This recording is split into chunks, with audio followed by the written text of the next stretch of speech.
Longtemps connu comme le cœur diamantifère de la République démocratique du Congo, Mbuji-Mayi a porté l'image d'une cité minière, symbole des richesses enfouies dans ses profondeurs. Mais aujourd'hui, une nouvelle ère s'ouvre, la ville change de visage. Au-delà des pierres précieuses, se dessine une autre richesse, le capital humain.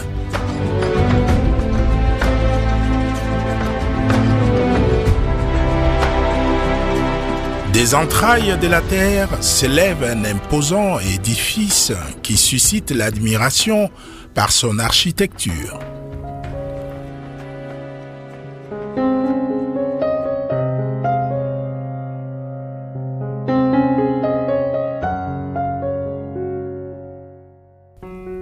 C'est le patrimoine de l'université officielle de Mbuji-Mayi. Depuis que le Congo existe, c'est la première fois que la ville soit dotée d'une université moderne, financée entièrement par le gouvernement congolais. Tudi ni disanga ditamba bunena bakumona muti mwane tuwa ditunga mwane tute tuwa munda chilombo chisekedi udi mfumo wa ditunga dia Kongo mutu elela menshi mutangila mutu va tutata bana babanda bahweka bwakuyaka keba mwabuti bwakulonga kadi kutuelela menshi kukaji mvula kacha Kongo ikala Kongo tetu katubanji kweta batima yano katubanji kweta université to. C'est une université qui compte plus de 7000 étudiants. Une université qui organise 9 filières de formation. Une université avec une cinquantaine de professeurs en propre. Bien avant cette dotation du gouvernement congolais, l'université officielle de Mbuji-Mayi a acquis sur fonds propres des patrimoines fonciers pour l'administration. 6 auditoires au total ont été construits pour la faculté de médecine. Je suis vraiment surprise par rapport à ce qui était dit et ce que j'ai rencontré ici sur place. C'est à l'opposé. Je constatais qu'on avait des salles bien construites, des installations qui étaient faites avec disposition pour mélanger la pratique à la théorie de ce que nous étudions au quotidien. L'université officielle de Mbuji-Mayi est dotée de cliniques universitaires. Les cliniques universitaires exercent une fonction tertiaire. C'est un hôpital tertiaire. Cet hôpital attire les gens qui viennent de partout et des environs. Il y a moyen maintenant de calculer le rayonnement de notre université. Donc nous allons à l'hôpital, nous interrogeons les malades sur les nuitées et ces malades vont nous dire qu'ils ont passé 3 jours ou bien plus de 3 jours. Maintenant, nous allons savoir pourquoi, qu'est-ce qui les a appelés, qu'est-ce qui les a attirés à l'université. Nous pouvons déterminer, cartographier la zone d'influence de l'université de Mbuji-Mayi. Des auditoires, il nous en faut au moins au double de ce que le gouvernement nous dote aujourd'hui.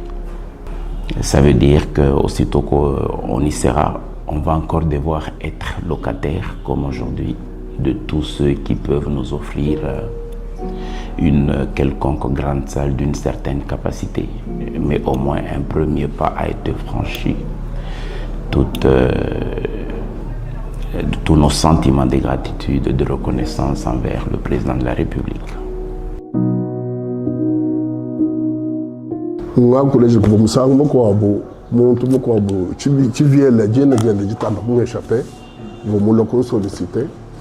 Même pour Itaba parce que le bâtiment vaut vide, beaucoup de pêche garantie, beaucoup de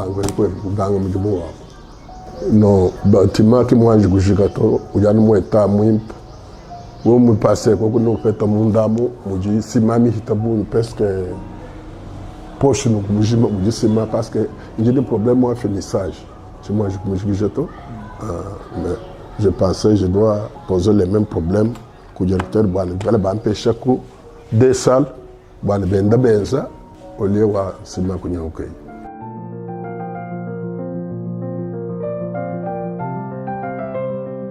Le 19 avril 2022 marque le coup d'envoi des travaux de construction des bâtiments de l'université officielle de Mbuji-Mayi sur une superficie de 3 hectares environ au quartier Kansele, commune de Mouya.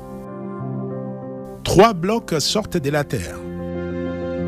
Le premier compte 16 auditoires de 200 places chacun avec des sanitaires.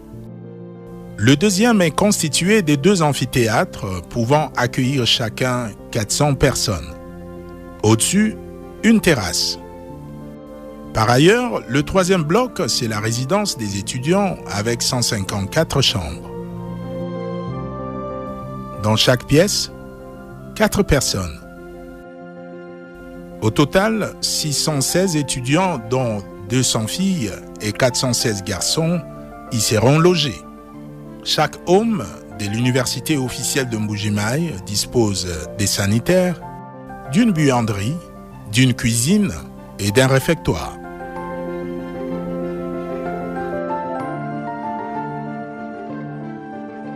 En 2003, on avait créé le centre universitaire de Mbuji-Mayi, extension de l'INULU. Donc, on devrait dépendre, ces centres devraient dépendre de l'université de Lubumbashi. Quand l'université a été installée en 2005, c'était une joie populaire pour les gens d'ici. Joie populaire, pourquoi? Parce que pendant tout le temps, depuis qu'on avait créé l'OVANIUM par exemple, en 53, 54, quand on avait créé l'université de Lubumbashi en 57, quand on avait créé en 61 ou 69, en 61 ou bien 59, l'université libre de Kisangani. Imaginez-vous, pour quitter ici et aller ailleurs, ça coûtait très cher. On avait un calvaire à traverser. Nous avons créé une revue scientifique dénommée Le Bilange. Nous avons un 3e cycle dans 5 filières, en sociologie, en sciences politiques et administratives, en sciences agronomiques, en médecine et en santé publique. Nous sommes autorisés par le ministère de l'Enseignement supérieur et universitaire à organiser le 3e cycle ici. Il faudrait envisager d'abord qu'on nous ajoute des laboratoires. Bien sûr, il y a des laboratoires, mais qu'on nous ajoute les laboratoires d'après chaque faculté. Et quand les gens sauront que telle faculté a telle chose, c'est facile de l'appliquer sur la vie courante. Donc, on nous a construit des bâtiments et Chibaka est en train d'amener les matériels. À ce moment, je peux vous dire que j'ai suivi qu'il y a un laboratoire de géologie qui peut être déjà à ses côtés. Et la faculté d'agronomie, les sciences, il semble, il y en a aussi. Et la Polytech pourront profiter de ces facultés, de ces laboratoires-là. Nous demandons qu'on nous ajoute. Et si on nous ajoute, nous allons faire mieux dans cette université. Le professeur Kadima Lufuloabou Célestin, c'est lui qui a travaillé sur l'infertilité chez l'homme. Il est parti de l'idée que qu'on doit administrer un produit à l'homme lorsqu'on découvre après examen que c'est l'homme qui est stérile ou qui ne peut pas féconder. Alors pour qu'il puisse devenir capable de féconder un ovule, il faut alors qu'il mange la tomate, parce que la tomate produite localement contient plus de lycopène, la substance chimique ou biochimique trouvée dans la tomate, et elle se vend sous forme de produits pharmaceutiques. Alors, et ce résultat-là a payé.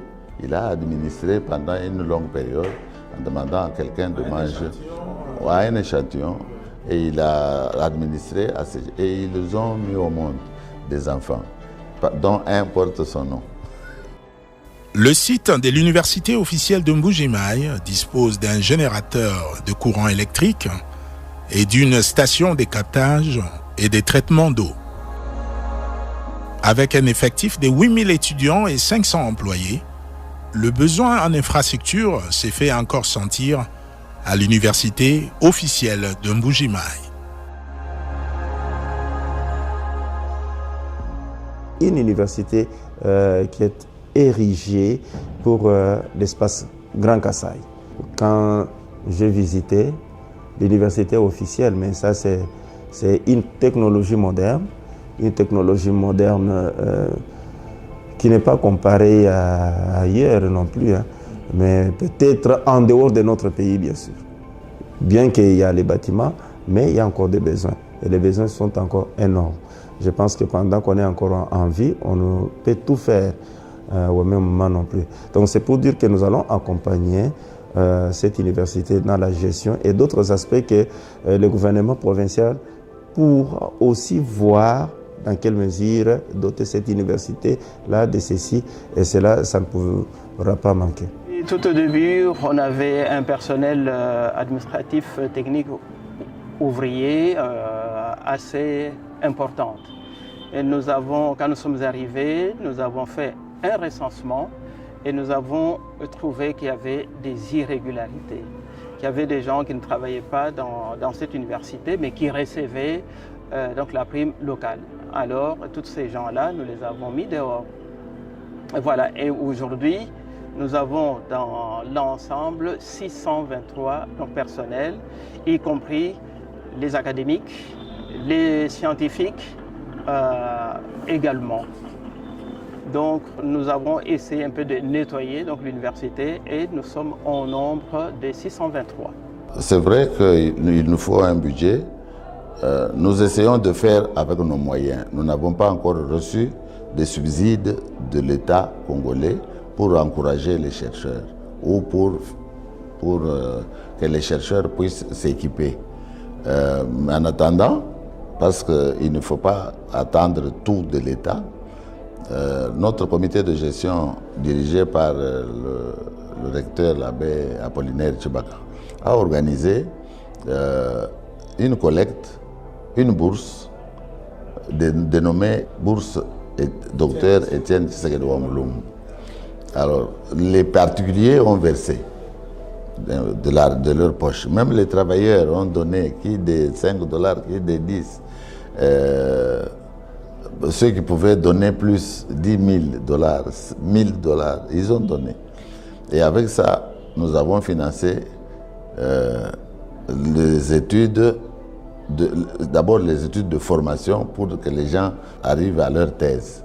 C'est à cela que nous avons affecté cette bourse-là.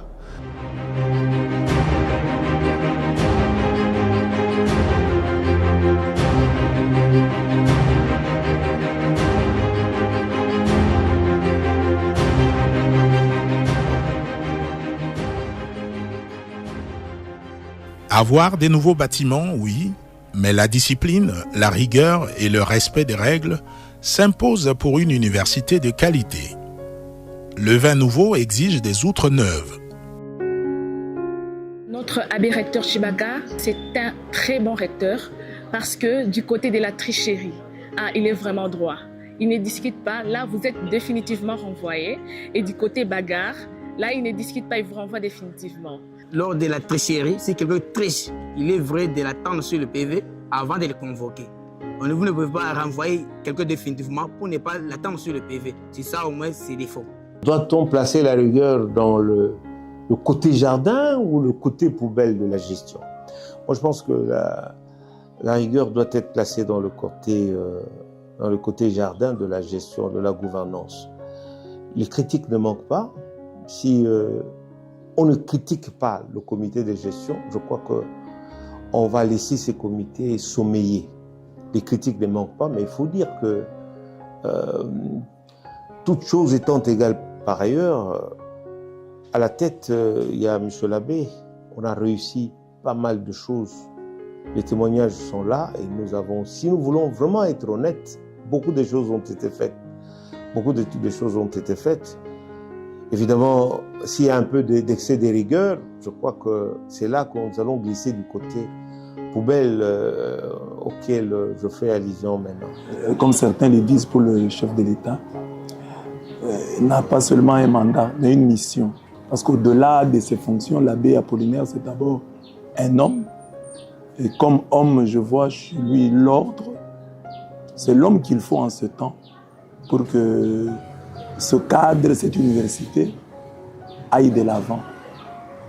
Il a bien fait son travail. Je crois qu'il faut lui donner encore la chance d'achever sa mission.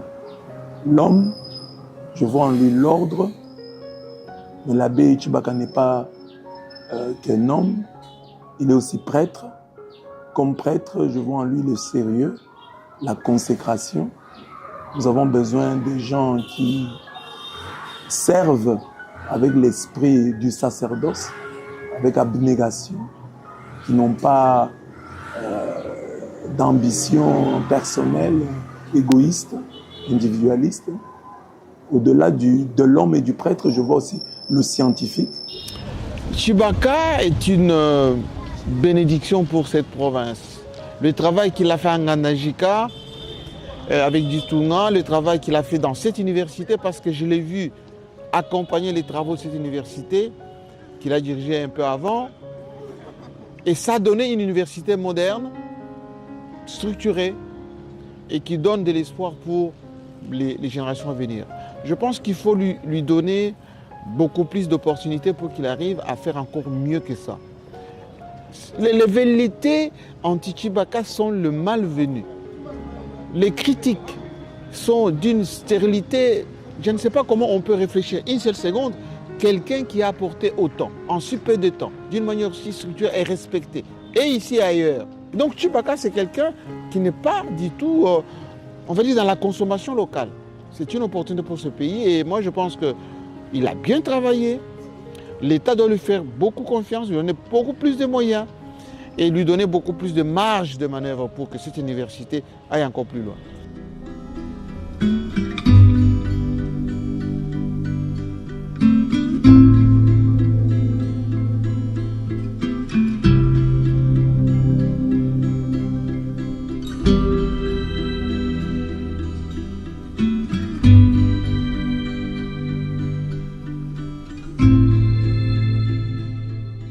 Il faut dire qu'avec le comité Chibaka, je ne suis pas de ce comité, il a amélioré la gestion, notamment en numérisant la gestion, ce qui a diminué un peu de perte de recettes. Mais aussi, il a amené la paie de la prime sur 12 mois, ce qui n'a jamais été fait dans notre université. Avant, on était même à 3 tranches ou à 6 tranches toute l'année.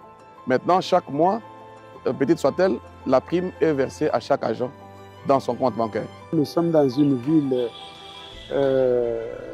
qui symbolise le martyre de la décolonisation. Nous avons connu ici la première grande destruction de la population avec les événements de Bonzola, les massacres en 1961. Nous avons connu les réfugiés venus de tous côtés, n'est-ce pas, de Kananga, du Katanga, d'un peu partout, et de l'Angola.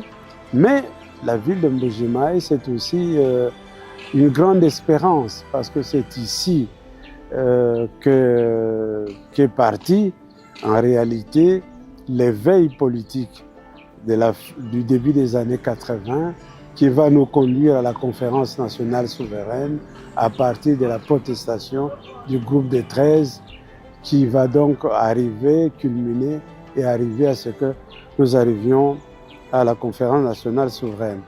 Et puis, il y a cette rénovation de l'université, qui est pour nous aussi un symbole extrêmement important. Cet enfant est arrivé à maturité, mais cette maturité, elle a un prix.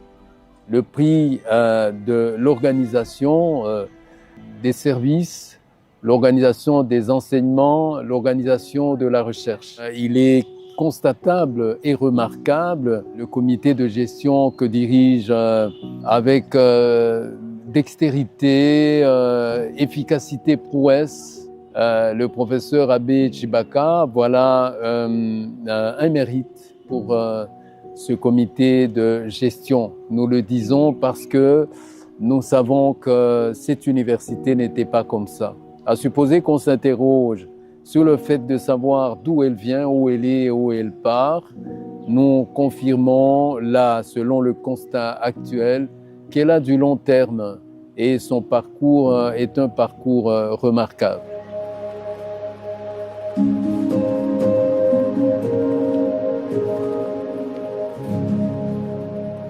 Comment nous voyons l'avenir à partir de ces grands changements qui sont en train de s'opérer? Je pense qu'on fait un grand pas, il y a encore beaucoup à faire et que personnellement je pense qu'il y a, je l'ai déjà exposé dans une conférence, il y a 20 champs sur lesquels nous devons travailler pour devenir une véritable université.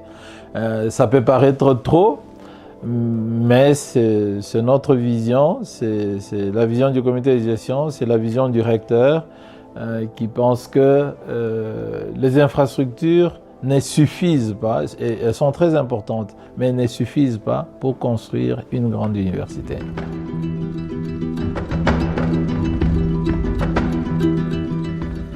Doter le Kasaï d'une université moderne, une grande première dans la région.